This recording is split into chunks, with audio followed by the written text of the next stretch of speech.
Here's a more cinematic, polished rewrite with stronger pacing, smoother storytelling, and a natural sports documentary tone, while removing repetition and improving flow. Paris never stops for tennis players.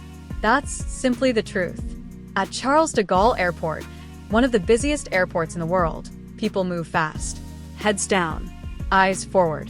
Arrive, depart, repeat. The security staff there have seen everything. Celebrities, world leaders, championship teams returning home with trophies. In a place built around movement, very little surprises anyone anymore. But that night, something happened that nobody saw coming. It began quietly, a low rumble in the distance. At first, it sounded almost like the echo of a football crowd somewhere far away. Except this wasn't a stadium. This was an airport terminal, and the sound kept growing. Louder, closer, more impossible to ignore. By the time Alex Eala stepped through those arrival doors, the atmosphere had transformed into something extraordinary. The noise rolled through the terminal like thunder. Flags waved in every direction. Phones shot into the air. Voices echoed off the glass walls. Even people with no idea who she was stopped in their tracks and stared. French reporters nearby later admitted they struggled to explain what they had witnessed. One journalist reportedly turned to his camera and said, "I have never seen anything like this." And for a moment, that didn't feel like exaggeration. Because this crowd hadn't come only from Paris. They had traveled from Lyon, Marseille, Nice, from neighboring European countries, from communities scattered across the continent that had quietly coordinated for days. They arrived carrying Filipino flags, homemade signs, drums, energy, emotion, pride. What should have been an ordinary airport arrival suddenly felt closer to a celebration, a movement, almost a coronation. And standing calmly at the center of all of it, smiling, waving, somehow completely composed after a long international flight, was a 20-year-old from Quezon City. And somehow, she looked like she belonged in that moment, like she had been preparing for it her whole life. That image of Alex walking through the roaring crowd, that became the moment people couldn't stop talking about. The clip spread everywhere. Social media exploded. And suddenly, France realized something important. It may have underestimated what was coming. But to understand why that airport moment felt so electric, you have to go much further back than Paris. You have to understand who Alex Eala really is. Because moments like that don't happen by accident. They are built, slowly, patiently, through years of work most people never see. Growing up in Quezon City shaped her in ways that still appear every time she steps onto a tennis court. The city is loud, fast, chaotic in the best possible way. And there's a certain fearlessness in her game that feels connected to that environment. An edge, a refusal to back down. But raw talent alone doesn't turn someone into a serious professional threat. The real turning point came when her family made a life-changing decision to send her to the Rafa Nadal Academy in Manacor, Spain. And if you know anything about that academy, you understand what kind of challenge that represents. This is not a place built for comfort. It is a place built for resilience. The philosophy is simple. Pressure creates champions. Players train relentlessly on clay. They are pushed physically, mentally, emotionally, until discomfort becomes familiar, until pressure feels normal, until the moments that overwhelm other players become the moments they learn to thrive in. Alex spent years inside that system. Years of early mornings, demanding training blocks, adjusting, learning, failing, improving, then failing again, until slowly, the pieces began locking into place. Her left-handed serve evolved into a genuine weapon. In tennis, left-handed players already create unique problems because the ball moves differently, spinning into uncomfortable positions many opponents rarely experience. But Alex didn't stop at natural advantages. She built an entire tactical identity around them. Wide serves that drag opponents off the court. Body serves that force uncomfortable returns. Aggressive baseline exchanges designed to control pace and angles. Watching her play sometimes feels less like reaction and more like calculation, as if she's already thinking 3 shots ahead. And that blend of intelligence and athleticism is exactly why coaches at the academy noticed her early. It is also why her game has become increasingly dangerous on clay, the surface France treasures more than any other. Because in French tennis culture, clay is sacred. French Open is not simply a tournament. It is tradition, history, a proving ground. For generations, France has built champions around the patience, endurance, and tactical precision clay demands. For a young Filipina player to arrive in that world and suddenly be viewed as a legitimate threat, that alone would be remarkable. But Alex Eala's story didn't stay inside the lines of a tennis court.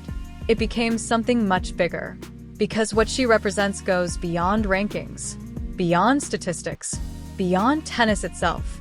It touches something deeply personal for millions of people around the world. The Filipino diaspora is one of the most widespread and deeply connected communities anywhere on Earth.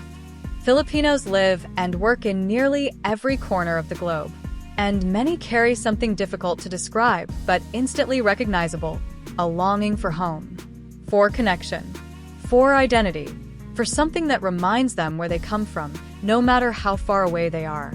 And for many of them, Alex Eala has become exactly that symbol. Here's a cleaner, more cinematic rewrite with stronger pacing, less repetition, and a premium sports documentary feel. Sport has always been one of the most powerful ways people reconnect with something bigger than themselves. For the Philippines, that feeling once centered around one man, Manny Pacquiao.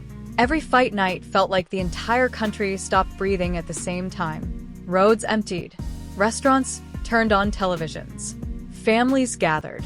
For a few hours, millions of people shared the exact same emotion: hope, pride, belief.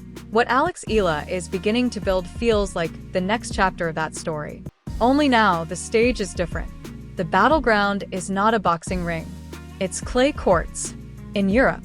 And this time, the crowd isn't only watching from home. They're there, in person, organized, coordinated, and impossibly loud. In the weeks leading up to Alex's arrival in France, Filipino communities across Europe mobilized in ways that genuinely caught local observers off guard. Social media groups that had quietly existed for years suddenly transformed into planning hubs. Travel schedules were coordinated. Hotel rooms were booked. Matching jerseys were ordered. Philippine flags appeared by the thousands. Cheering groups rehearsed chants. Meeting points were organized. This wasn't ordinary excitement. It was devotion. And European tennis had rarely seen anything quite like it. So when arrival night finally came, all that preparation exploded into reality. Airport officials expected a manageable crowd. A few hundred supporters, perhaps. The kind of polite gathering usually reserved for recognizable athletes. Instead, what they faced felt closer to a national celebration. Security protocols reportedly had to be adjusted repeatedly as crowd estimates climbed. Staff who normally managed routine airport traffic suddenly found themselves directing something far bigger. The atmosphere shifted. One airport employee later described the energy inside the terminal as something you could physically feel, almost like pressure in the air itself. And then Alex appeared, and everything changed. Because there's a difference between a crowd that is excited and a crowd that is emotionally overwhelmed. What filled that terminal was the second kind. People were crying. Older supporters had traveled for hours by train just for a chance to wave a flag. Parents lifted children onto their shoulders for a better view. Young Filipinos who grew up thousands of miles away from Manila held handmade signs connecting Alex's journey to their own. Laban Alex. Fight Alex. Simple words. But behind them lived years of sacrifice, distance, homesickness, hope.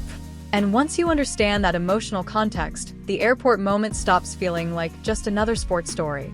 It becomes something deeper, a community finding itself, a shared moment of pride, a reminder of home in a world that often feels far away. And to France's credit, people noticed. At first, French media approached Alex Eala the way international tennis media often approaches emerging players. Professional curiosity, measured interest, nothing more. But after the airport footage spread online, everything changed. News anchors suddenly struggled to explain what they had witnessed. commentators reached for language they rarely use in tennis coverage. One broadcaster reportedly described it as a peaceful invasion of joy. And honestly, that might have been the perfect description, because there was nothing hostile about it. No tension, no aggression, just overwhelming happiness surrounding one young woman from the Philippines, a country many casual European fans had never associated with elite tennis before. And what makes this moment especially fascinating is the cultural contrast unfolding in real time. French tennis culture has always carried a distinct identity: elegant, measured, traditional. Fans appreciate strategy, craft, precision. Applause comes respectfully. Emotion exists, but usually within boundaries. Then suddenly arrives something entirely different: Filipino fandom. And Filipino fans don't simply clap after points. They sing, they chant, they create waves of energy. They turn support into atmosphere. Players who have experienced Filipino crowds often describe the noise as something almost impossible to prepare for, because it doesn't simply exist in the background. It changes the emotional environment of competition itself. And for Alex, that energy feels like fuel. For opponents, it may feel unfamiliar. Imagine spending your entire life preparing to play at Roland Garros, training on clay, learning the traditions, dreaming of competing in front of a French crowd, then stepping onto court and suddenly feeling like the crowd belongs to someone else. That possibility is exactly why analysts are beginning to pay attention to the psychological side of Alex Eala's rise. Because tennis has always been as mental as it is physical. Momentum matters. Emotion matters. Crowd energy matters. The greatest champions in history have spoken openly about how support can carry you through moments when confidence disappears and exhaustion takes over. And Alex possesses something most young players never experience: massive emotional backing. At just 20 years old. But what may be most impressive? She doesn't seem weighed down by it. Watch her closely in those airport clips. What stands out isn't the crowd. It's her composure. No panic. No visible overwhelm. No anxious energy. She looks calm, present, comfortable. She smiles naturally, waves genuinely, moves through chaos as though she has already accepted everything that comes with expectation. That level of composure under pressure is rare. Many athletes spend decades learning how to handle attention like this. They develop routines, mental systems, ways to survive overwhelming moments. Alex appears unusually comfortable inside them already. And that tells you something important about where she came from. The Rafa Nadal Academy is not famous for producing fragile players.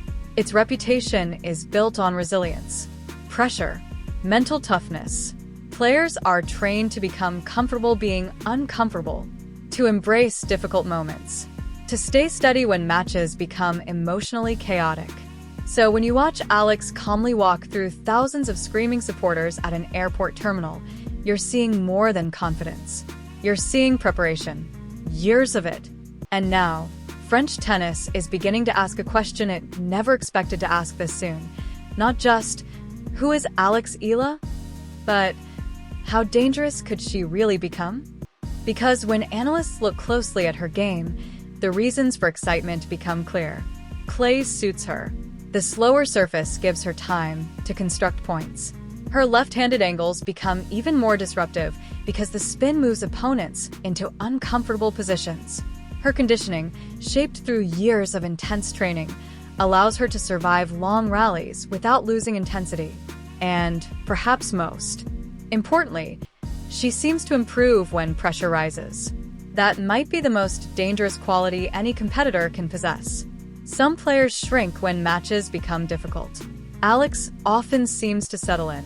Opponents who start strong frequently discover something frustrating. She doesn't panic. She doesn't rush. She simply keeps applying pressure, trusting the work, trusting the system, waiting for cracks to appear.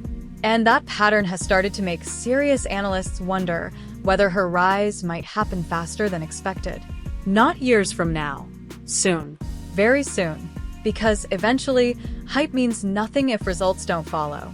And now comes the real test. Paris. French Open. the place where potential gets tested against reality. Clay in France rewards nobody who hasn't earned their place.